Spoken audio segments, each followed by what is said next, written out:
Aujourd'hui, nous allons parler de la forme canonique. Donc, tout d'abord, qu'est-ce que la forme canonique?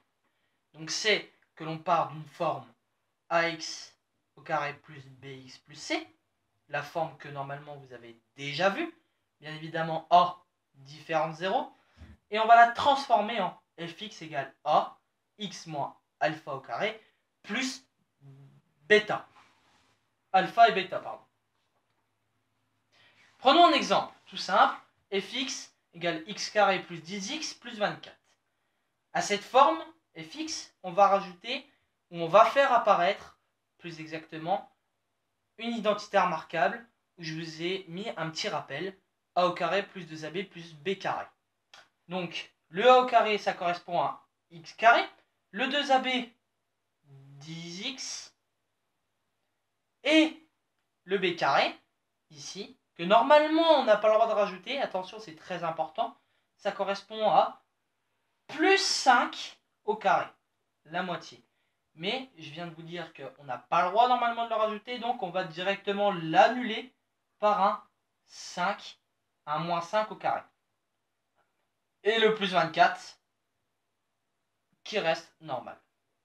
Donc ici, on a notre identité remarquable. Donc identité remarquable.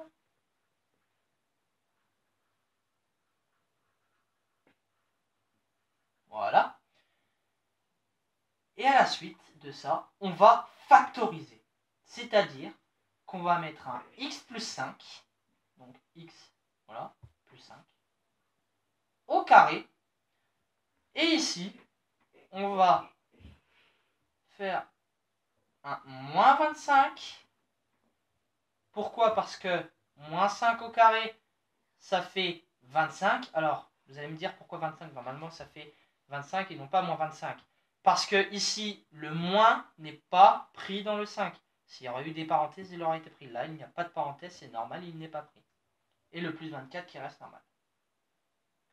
Et enfin, on va passer de ça à ici.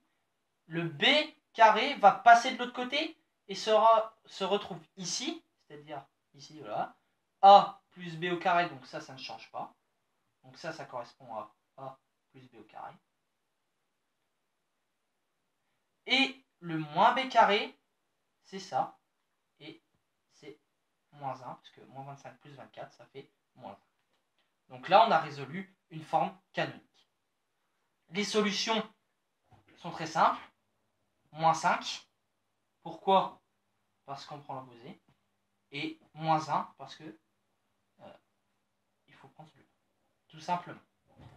Donc, avec ces solutions, on peut tracer un graphique, une parabole, qui regardera vers le haut, parce que ici c'est positif. Le A est positif, il faut toujours regarder le A pour savoir si c'est positif ou négatif. Ça changera la vue de la parabole. Là c'est positif, donc ça regardera vers le haut. Si ça aurait été négatif, ça aurait regardé vers le bas. Donc on va passer directement à ici. Donc là on retrouve bien notre forme canonique. Les solutions, donc moins 5, moins 1, abscisse ordonnée. On a juste à placer. Donc abscisse moins 5, ordonnée moins 1. Voilà. Et maintenant, on avait dit que la parabole regarderait vers le haut. Elle regarde vers le haut, elle passe en sommet moins 5, moins 1. Elle remonte. Et voici une belle parabole avec une forme canonique. Donc, on a résolu la forme canonique avec un calcul. Et on a fait une parabole. Donc voilà.